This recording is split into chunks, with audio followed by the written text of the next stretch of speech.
I spent 2 months traveling across North America. I thought the USA was the peak of Western development. But when I crossed into Canada, everything changed. And what I discovered, nobody talks about this. I'm not talking about politeness or healthcare. I'm talking about something that makes Canada completely different from its southern neighbor. Something that shocked me in the first 48 hours. And honestly, Americans don't want you to know this. See, everyone told me, Canada is just America but colder and nicer. That's what I expected. Cold USA. Polite USA. Maybe better health care. But 3 days into Vancouver, I realized this isn't USA 2.0. This is something entirely different. Something that challenges everything we're told about North America. And by the end of this video, you'll understand why comparing Canada to the USA is like comparing, well, you'll see. My first shock happened at the airport. I landed in Toronto, went through immigration, and the officer looked at my passport and said, "Welcome. Where are you headed?" First time in Canada. In the USA, I got interrogated for 20 minutes. They questioned my purpose, asked about my finances, treated me like a suspect. In Canada, genuine conversation, actual warmth. But that was just the surface. The real shock came when I took the train from the airport into downtown Toronto. I looked around and saw something that doesn't exist in most American cities. Clean public transit that actually works. No one screaming, no weird smells, no feeling unsafe. People just commuting peacefully, reading books, on their phones. Normal life. And I thought, wait, this is North America? This can't be North America. Because in America, public transit is seen as something only poor people use. In Canada, everyone uses it. Students, professionals, families. No stigma. Then I noticed something else walking through Toronto. The neighborhoods were, how do I say this, actually mixed. Not segregated by wealth. Not divided into, this is the rich area, this is the poor area, don't go there at night.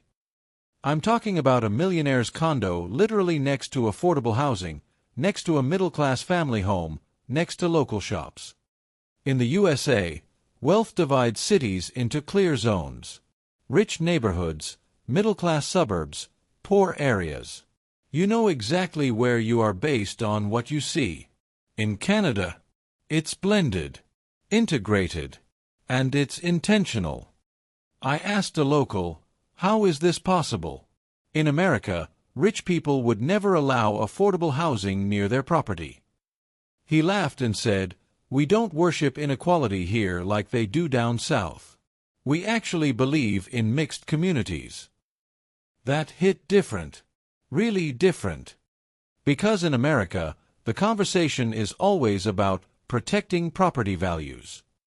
In Canada, it's about building communities. Completely different mindset. But here's where it gets crazy. I went to a coffee shop in Vancouver, just a random spot, nothing special, not even a chain. The barista was an immigrant from the Philippines. The shift manager, an immigrant from India. The owner, first-generation Chinese-Canadian who moved here 15 years ago. And I asked them a simple question, do you feel Canadian? All three said yes immediately, without hesitation. Not, I'm Filipino-Canadian, or I'm Indian-Canadian, or, well, I'm from the Philippines but I live here now. Just, Canadian. Period. The Filipino barista told me, I've been here 5 years. I'm more Canadian than anything else now. This is home. Compare that to the USA, where even third-generation immigrants, people whose grandparents were born in America, still get asked, where are you really from? Or get told, your English is so good, when English is their first language. In Canada, if you're here, you're Canadian. Period. No asterisk. No hyphen unless you choose it. No one questions your belonging. This wasn't just tolerance. This wasn't just accepting diversity. This was actual integration, real inclusion. And I thought, how did Canada crack the code that the USA couldn't? How did they figure out what America has been struggling with for decades? Then came the biggest shock of all. I met a young couple in Calgary, mid-20s, both just graduated university 2 years ago. They had a nice one-bedroom apartment, decent jobs in their fields, and were actively saving for a house. Not in some tiny rural town in the middle of nowhere. In Calgary, a major city with over 1 million people. I told them, in the USA, people your age are drowning in student debt and can't even afford rent in major cities. They're living with roommates well into their 30s. They looked genuinely confused. Student debt? I mean, we have loans, but they're manageable. We're paying them off slowly. We're not broke. We can still save money. And that's when it clicked for me. Canada's system isn't perfect. Housing in Toronto and Vancouver is absolutely insane, some of the most expensive in the world. But overall, the middle class still exists here. It's still a real thing. In the USA, the middle class is disappearing. Wages stagnant. Costs skyrocketing. People working 2 jobs and still struggling. In Canada, it's struggling, yes. Housing is a crisis in some cities. But it's alive. Young people can still build lives. They're not crushed before they even start. Look, I need to be honest here. I'm not saying Canada is perfect. It's not paradise. Housing prices in Toronto and Vancouver rival New York and San Francisco. Taxes are high. You will pay more taxes than in the USA. Winters are brutal. I'm talking minus 30 degrees Celsius in some places. And the cost of living in major cities is rising fast. But here's the fundamental difference I noticed. In the USA, I felt like I was in a competition. A constant race. Everyone grinding, everyone hustling, everyone chasing success, everyone one medical bill or one job loss away from bankruptcy. The energy is intense. Stressful. You can feel it in the air. In Canada, people were just living, not surviving, not grinding themselves into the ground, living actual lives. Americans often say, work hard, play hard. But the reality is just work hard. Canadians actually work reasonable hours and take vacations. Real vacations. I met multiple people who took 4 weeks off per year. 4 weeks. In the USA, people brag about not taking vacation days, about working through lunch, about checking emails at midnight. It's seen as dedication.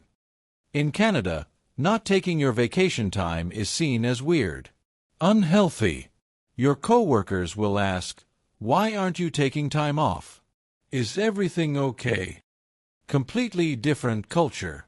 Completely different priorities. And then I finally understood why Canada flies under the radar internationally. Why people don't talk about it the way they talk about the USA. It's not loud. It's not flashy. It doesn't scream, "We're number one. We're the greatest," like the USA does constantly. Canada just quietly works. It's like the kid in class who consistently gets straight A's but doesn't brag about it. Doesn't announce their grades. Just does the work. Meanwhile, the USA is the kid getting B's but telling everyone they're a genius, that they're the smartest person in the room. Canada has universal health care that actually functions. Not perfect, wait times exist, but nobody goes bankrupt for medical bills. Cities that are consistently ranked among the most livable in the world. Vancouver, Toronto, Calgary regularly appear in top 10 lists. One of the highest immigration rates in the developed world and one of the highest immigrant satisfaction rates. A passport that opens almost every door globally. Visa-free access to over 180 countries. Low crime rates, high social trust, stable government, peaceful transitions of power. But you don't hear about it because Canadians don't make Netflix shows about how great Canada is. They're not making movies about the Canadian dream. They're just living it quietly. So here's my question for you. Why does the world sleep on Canada? Why does everyone assume the USA is the peak of North America, the ultimate destination, when Canada is right there, literally right there, doing it better in so many fundamental ways? Drop a comment below and tell me what you think. And if you've been to Canada, whether you visited, studied there, or lived there, tell me, did it surprise you too? Or am I completely crazy? Am I seeing things that aren't there? I traveled North America expecting the USA to be the main character, the star, the destination everyone dreams about. But Canada is the underrated sequel that's actually better than the original. The Empire Strikes Back of North America. And if you're planning to move to North America, work in North America, or study in North America, don't sleep on Canada.